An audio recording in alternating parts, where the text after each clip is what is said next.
اس کا شکر ہے۔ اسی طرح سے میرے عزیزوں، ایک بات میں آپ کو بتاتا ہوں، خاص طور پر ہمارے قید کے زمانے میں بہت سارے ایسے قیدی جیل کے اندر جانے کے بعد ان کے حالات ایسے ہو جاتے ہیں، وہ نا امید اور مایوس ہو کر کفریہ جملے بکنے لگ جاتے ہیں۔ ان کے حالات ایسے ہو جاتے ہیں کوئی خدا نہیں، اگر ہوتا تو ہماری سنتا، بہت کچھ عبادتیں بھی کرتے ہیں، نہیں جب قبول ہوتی ہے تو مایوس ہو جاتے ہیں۔ تو یہ تو اندر کے حالات ہیں، باہر بھی کسی کے ساتھ ایسا ہو سکتا ہے۔ میں تو 10 سال سے دعا کر رہا ہوں، اولاد ہی نہیں ہوئی، کوئی یہ کہتا ہے شادی ہو گئی 10 سال ہو گئے بچے نہیں ہو رہے ہیں، کوئی یہ کہتا ہے کہ میری بیٹی کا رشتہ ہی نہیں ہو رہا، ہر وظیفہ کر لیا، ہر دعا کر لیا، پھر یہاں سے نا امیدی، نا شکری، یہ جملے انسان کو کہاں تک پہنچا دیتے ہیں۔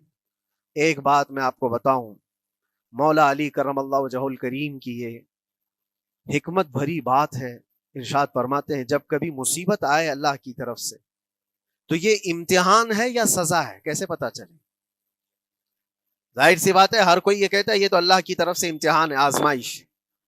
ہم بھی اندر تھے تو یہ بار بار احساس دلایا جاتا تھا، اور بعض لوگ یہ کہتے تھے کہ اللہ کی طرف سے آزمائش ہے، امتحان ہے، اس کو گزار لیجیے۔ بعض مرتبہ امتحان ہے اور بعض موقعوں پر سزا ہے، اور سزا کب ہے اور امتحان کب ہے یہ کیسے پتا چلے؟ بہت بڑا فارمولہ ہے۔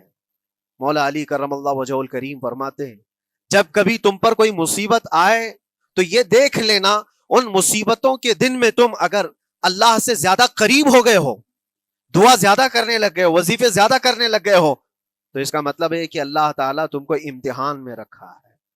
اور اگر مصیبتوں کے آنے کے بعد بندہ دور ہو جاتا ہے اللہ سے، پھر وہ بفر جاتا ہے، گناہ زیادہ کرنے لگتا ہے، تو سمجھ لو یہ سزا میں ملوث ہے۔ اب سب کی زندگی میں یہ مصیبتیں جب آتی ہیں تو خود اپنے آپ کو ریئلائز کرے، احساس کر کے دیکھے کہ مصیبت آئی ہے تو میرے ہاتھ میں تسبیح آ گئی یا پھر گالی گلوچ، مصیبت یا آفت آئی ہے میرے گھر پر تو میں عبادت اور نماز کی طرف زیادہ جا رہا ہوں یا پھر عیش و عشرت کی طرف زیادہ جا رہا ہوں، تو تمہیں خود پتہ چل جائے گا کہ تم اللہ کی طرف سے امتحان میں ہو یا پھر سزا میں ہو۔ میرے عزیزوں، بہت مقامات ایسے ہیں جہاں پر بظاہر مصیبت کی حکمت ہمیں نہیں معلوم ہوتی کہ کیوں آئی یہ مصیبت، کیوں دی گئی ہے ہمیں ایسی تکلیف۔ اسی کا نام تقدیر ہے کہ اللہ تعالیٰ کے لکھے ہوئے پر راضی رہنا یہ مومن کی شان ہے۔ مومن کو ہمہ وقت اللہ تبارک و تعالیٰ کی طرف سے لکھی ہوئی اس تقدیر پر راضی رہنا ہے۔ آپ کو میں ایک بات بتا دوں، حضرت ابو جندل ایک صحابی ہیں، مکہ مکرمہ میں ایمان لائے، رسول پاک صلی اللہ تعالیٰ علیہ وسلم جب ابھی مکہ میں تھے، اس وقت غریب صحابہ کو کفار مکہ، مشرکین مکہ کس طرح سے پکڑ کر مارتے تھے، کیسے کیسی سزائیں دیا کرتے تھے۔ اسی اسنا میں اللہ کے نبی صلی اللہ علیہ وسلم ہجرت کر کے مدینہ تشریف لے گئے، لیکن جو ابو جندل تھے یہ قید میں تھے، قید میں تھے، ان کا باپ خود ان کو قید میں رکھا ہوا تھا، اور ایسی قید کہ زنجیریں بندھی ہوئی رہتی تھی، مسلسل کئی سال گزر گئے۔ حضور پاک صلی اللہ تعالیٰ علیہ وسلم کی ہجرت کے 6 سال گزر جانے کے بعد 7واں سال تھا جب آپ کو بتاؤں حدیبیہ کا وہ منظر پیش آیا جس کو صلح حدیبیہ کہا جاتا ہے۔ تقریباً 1400 صحابہ کے ساتھ رسول کریم صلی اللہ تعالیٰ علیہ وسلم عمرہ کرنے کے لیے آئے، لیکن اس وقت مکہ کے کفار و مشرکین مکہ سے تقریباً 35 کلومیٹر باہر دور آپ کا راستہ روک لیا، کہا ہم آپ کو عمرہ کرنے نہیں دیں گے، آپ کے اصحاب کو، آپ کے صحابہ کو ہم مکہ میں انٹر ہونے نہیں دیں گے۔ جنگ جیسی نوبت آ گئی تھی، لیکن حضور پاک صلی اللہ تعالیٰ علیہ وسلم اور صحابہ احرام پہن کر کے عمرہ کرنے کے لیے آئے، تو پھر درمیانی راستہ یہ اختیار کیا گیا۔ حضور پاک صلی اللہ علیہ وسلم نے فرمایا کہ ہم صلح کر لیتے ہیں، کچھ ایگریمنٹ ہو جائے ہمارے اور تمہارے درمیان، جنگ نہیں کریں گے، آج سے جنگ بندی ہو جائے۔ تو کفار مکہ اس بات پر راضی ہوئے، اور اس کے بعد صلح، جس کو کہتے ہیں صلح حدیبیہ، یہ بہت مشہور ہے، صلح حدیبیہ ہوئی، اس میں سارے پوائنٹس جو لکھے گئے تھے ایگریمنٹ کے اندر وہ سب مکہ والوں کی حمایت میں زیادہ تھے، دبا کر کے انہوں نے صلح کی تھی اس طرح سے ان کے الزام کے مطابق، یعنی اگر کوئی مکہ سے بھاگ کر مدینے جائے تو انہوں نے ایگریمنٹ میں یہ لکھایا تھا کہ آپ کو وہ شخص ہمیں واپس کرنا پڑے گا، اور اگر مدینے سے کوئی بھاگ کر ہمارے پاس آئے تو ہم اس کو اپنے پاس رکھیں گے، ہم باہر واپس نہیں بھیجیں گے۔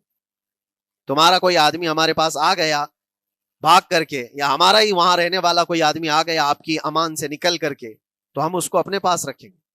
ایسی بہت ساری شرطیں تھیں. میں کیوں کہہ رہا ہوں، یہ بات سن لیجیے. یہ صلح حدیبیہ ہو گئی، ایگریمنٹ ابھی لکھا جانا تھا. وہ ابو جندل صحابی جو کئی سالوں سے مکہ میں قید میں تھے، زنجیریں توڑ کر کے وہ باہر نکل آئے. اور جب ان کو یہ خبر ملی کہ مکہ سے 35 کلومیٹر دور اللہ کے نبی صلی اللہ تعالی علیہ وسلم اپنے صحابہ کے ساتھ پڑاؤ ڈالے ہوئے ہیں اور تشریف لانے والے ہیں، کسی طرح بچ بچاتے ہوئے وہ وہاں پہنچ گئے حدیبیہ کے مقام پر. جیسی وہ پہنچے، صحابہ میں ایک شور ہو گیا. صحابہ جانتے تھے کہ کتنے سالوں سے ابو جندل قید میں ہے، طرح طرح کی اذیتیں اٹھاتا ہے، بہت مصیبتیں اٹھائی ہیں ابو جندل نے. دیکھا ان کے جسم پر پورے زخموں کے نشان تھے، ہاتھوں اور پیروں میں زنجیریں لٹکی ہوئی تھیں. وہ اسی حالت میں صحابہ کے پاس آ گئے. صحابہ سب نے سینے سے سینہ لگایا، استقبال کیا. ابو جندل تم آ گئے ہمارے پاس، آ گئے. اب بات سنو، بڑی حیرت کی ہے. ایگریمنٹ لکھا جا رہا تھا اور ابو جندل مکہ سے فرار ہو کر کے آئے تھے. ابو جندل کا جو باپ ہے اور دوسرے جو رئیس مکہ کے تھے، قریش کے سردار، سبوں نے ہاتھ روک لیا اور کہا ہمارا ایک آدمی بھاگ کر آپ کے پاس آیا ہے، ایگریمنٹ کے مطابق اس کو آپ ہمیں واپس کرنا ہوگا، واپس لوٹانا ہوگا. مکہ میں رہنے والا شخص آپ کے پاس آیا ہے، وہ ہمارا قیدی ہے. حضور پاک صلی اللہ تعالی علیہ وسلم نے فرمایا ابھی تو لکھا نہیں گیا، اس سے پہلے وہ آیا ہے، چھوڑ دو اس کو، اس کے بعد جو بھی ہوگا اس پر عمل کریں گے. مکہ والوں نے کہا نہیں، ہم نہیں مانتے اس چیز کو. حضور پاک صلی اللہ تعالی علیہ وسلم نے یہاں تک فرمایا اس ایک شخص کو میری ضمانت میں دے دو، باقی تمہاری ساری شرطیں منظور کر لی جائیں گی. وہ رحمت للعالمین. نبی اکرم صلی اللہ تعالی علیہ وسلم اپنے غلاموں پر رحم کیسے نہ کریں. جب ان حالات میں دیکھا ابو جندل کو، تو صحابہ بھی حضور کے پاس آئے اور کہا یا رسول اللہ صلی اللہ علیہ وسلم صلح کیوں کر رہے ہیں ان کے ساتھ؟ جنگ کریں گے ہم ان کو، ہم نے بدر میں، احد میں، خندق میں ان کے ساتھ جو مقابلے کی ہمیں تجربہ ہے، ہم ان کے پرخچے اڑا دیں گے، آپ اجازت دیں ہم جنگ کریں گے. اللہ کے نبی فرماتے ہیں میں جو دیکھ رہا ہوں وہ تم نہیں دیکھ رہے ہو. اللہ کا حکم نہیں ہے جنگ کرنے کا، صلح ہے. صلح ہو گئی، لکھا جا رہا تھا. اور یہ ابو جندل آئے. آپ جب حضور پاک صلی اللہ تعالی علیہ وسلم نے فرمایا ٹھیک ہے ایگریمنٹ کے مطابق ابو جندل کو مکہ واپس بھیجنا پڑے گا، اتنا فرمایا تھا حضور نے، ابو جندل دھاڑے مار مار کر رونے لگے اور صحابہ کو جا کر کے اپنے زخم دکھانے لگے کہ دیکھو مجھے واپس بھیجا جا رہا ہے، مجھے واپس بھیجا جا رہا ہے. تو صحابہ کے اندر بھی جوش تھا. اپنا آدمی جب کوئی اتنا مظلوم ہو، اتنا مار کھایا ہو، اور پھر واپس انہی ظالموں کے سامنے اس کو بھیجا جانا ہو تو کیا کیفیت ہوگی. تو وہ ابو جندل سارے صحابہ کے بیچ میں چھپ چھپاتے ہوئے رو رہے تھے. اللہ کے نبی صلی اللہ علیہ وسلم تشریف لائے اور فرمایا ابو جندل میں کہہ رہا ہوں واپس چلے جاؤ، واپس جاؤ، مکہ جاؤ. تو انہوں نے کہا یا رسول اللہ صلی اللہ علیہ وسلم ان زخموں کے ساتھ واپس جاؤں؟ اللہ کے نبی صلی اللہ علیہ وسلم نے فرمایا ہاں ابو جندل اللہ کی مرضی یہی ہے، اور اللہ کا نبی وہی کہتا ہے جو اللہ کی مرضی ہوتی ہے. یہ میں کہہ رہا ہوں بظاہر تکلیفوں کی حکمت ہمیں معلوم نہیں ہوتی، لیکن ہمیں عمل کرنا چاہیے. نبی پاک صلی اللہ تعالی علیہ وسلم کا جب حکم ہوا، ابو جندل انہی زنجیروں کے ساتھ ان کے باپ کے حوالے کر دیے گئے. وہ گھسیٹتے ہوئے لے جا رہا تھا، گھسیٹتے ہوئے واپس انہی قیدیوں کی طرح لے جا رہا تھا. سب کی آنکھوں میں آنسو تھے، لیکن حکمت الہی کیا ہے یہ کون جانتا ہے. بظاہر اللہ تبارک و تعالیٰ کی طرف سے یہ دی ہوئی آزمائشیں، یہ تکلیفیں، اس کی حکمت وہ بہتر جانتا ہے. جب ابو جندل کو واپس کیا گیا، ایک سوال اٹھتا ہے میرے عزیزو. یہ میں قید کی حالت میں رہ کر کے ایک شخص نے مجھ سے سوال کیا تھا، آپ تو اللہ کے نبی صلی اللہ تعالی علیہ وسلم کی ناموس کی بات کرتے ہو، حضور کی محبت کی بات کرتے ہو، ان کے عشق کی بات کرتے ہو، اور یہ بھی کہتے ہو کہ نبی پاک صلی اللہ تعالی علیہ وسلم دستگیری کرتے ہیں، اپنے غلاموں کی مدد کرتے ہیں، تو اتنے دنوں سے کیا آپ نے حضور کو نہیں پکارا؟ کیا رسول پاک صلی اللہ تعالی علیہ وسلم سے محبت اور عشق کی بات کے بعد آپ نے بھیک نہیں مانگی؟ اس وقت یہ واقعہ یاد آیا، میں تو ابو جندل کے پاؤں کے ناخن کی مٹی کے برابر بھی نہیں. وہ صحابی رسول تقریباً ان کے متعلق کہا گیا ہے 6 سے 8 سال تک وہ ان کی قید میں رہے. تو کیا رسول پاک صلی اللہ علیہ وسلم کو خبر نہیں تھی؟ خبر تھی. لیکن ہوتا ایسا ہے کہ جو جتنی محبت کرتا ہے اتنے ہی امتحانوں سے گزارا بھی جاتا ہے. اس کو امتحان دینے پڑتے ہیں. اسی لیے بار بار میں یہ بات کہتا ہوں, حضور پاک صلی اللہ تعالی علیہ وسلم کی ناموس کی بات کرنا, عظمت رسالت کی بات کرنا, یہ حلوے پراٹھے کھانے کا نام نہیں ہے. یہ شہادت گہے الفت میں ہے قدم رکھنا. لوگ آسان سمجھتے ہیں مسلمان ہونا. حضور پاک صلی اللہ تعالی علیہ وسلم کی شریعت طاہرہ کو بچانے کے لیے ہی تو, حضور کی ناموس کی حفاظت کے لیے ہی تو مولا امام حسین نے اپنی گردن دے دی, اپنے بچوں کی قربانی دے دی, اپنا عیش آرام سب تیاگ دیا. یہ ساری قربانیوں کے بعد ہی اس امتحان سے بندہ نکلتا ہے. وہ امام احمد بن حنبل جن کے سینے میں 5 لاکھ حدیثیں محفوظ تھیں, رسول پاک صلی اللہ علیہ وسلم کی 5 لاکھ حدیثوں کے حافظ, لیکن بغداد کے ظالم حکمرانوں نے ان کو ننگی پیٹھ پر کوڑے مارے ہیں. پہلی مرتبہ 100 کوڑے, دوسری مرتبہ پھر 100 کوڑے, تیسری مرتبہ پھر 100 کوڑے. اتنے میں تو آدمی مر جاتا ہے. امام احمد بن حنبل کی پیٹھ جھک گئی تھی. میرے عزیزو, یہی ہے جس کو ہم کہہ رہے ہیں شہادت گہے الفت میں ہے قدم رکھنا. اگر تم سچا ایمان رکھتے ہو تو پھر آزمائش بھی ہوگی. اللہ کریم قرآن میں فرماتا ہے وَلَيَعْلَمَنَّ اللَّهُ الَّذِينَ صَدَقُوا وَلَيَعْلَمَنَّ الْكَاذِبِينَ. اللہ تبارک و تعالیٰ ضرور آزمائے گا سچا کون ہے اور جھوٹا کون ہے. مصیبتیں آئیں گی, آندھی آئیں گی, لیکن جمے رہو, ڈٹے رہو. اللہ رب العزت سے کبھی بھی اپنا رشتہ نہ توڑو. اور جو تمہارے اندر ایمان ہے, توکل اور یقین ہے, ذرا برابر بھی فرق آنے نہ پائے. آج نہیں قبول ہوئی کل ہوگی, کل نہیں قبول ہوئی پرسوں ہوگی, کبھی نہ کبھی تو دعا قبول ہوگی. دنیا داروں کے دروازے کھٹکھٹاتے ہیں تو ایک نہ ایک دن دروازہ کھلتا ہے. وہ ارحم الراحمین ہے, وہ ارحم الراحمین ہے, دروازے کھولتا ہے, لیکن وہ بہتر جانتا ہے کہ اس وقت دروازہ کھلنا چاہیے. ہم اپنی مرضی کے مطابق رب کو نہیں چلا سکتے. مولا تعالیٰ جیسا چاہے ہمیں ویسا چلنا چاہیے. ایک بات اور میں بتا دوں سید, یہ تو دوسرے لوگوں کی بات ہے جس میں ہمارے قصور ہیں, ہمارے جرم ہیں, ہمارے گناہ ہیں, جس کی وجہ سے مصیبتیں آئیں گی. لیکن اللہ کے نبی کا کوئی گناہ نہیں ہوتا. جو نبی ہوتے ہیں وہ معصوم ہوتے ہیں. سیدنا یوسف علیہ الصلوۃ والتسلیم اللہ کے نبی, اللہ کے نبی ابراہیم علیہ السلام کے بیٹے اسحاق علیہ السلام, اسحاق علیہ السلام کے بیٹے یعقوب علیہ السلام, یعقوب علیہ السلام کے بیٹے یوسف علیہ السلام, جن کی نسل میں انبیاء کرام جو پورا خاندان نبوت کا ہے, وہ یوسف علیہ السلام کن کن مقامات سے گزارے گئے. پہلے بھائیوں نے کنویں میں پھینک دیا, اور اس کے بعد اس زہریلے کنویں سے وہ نکالے گئے.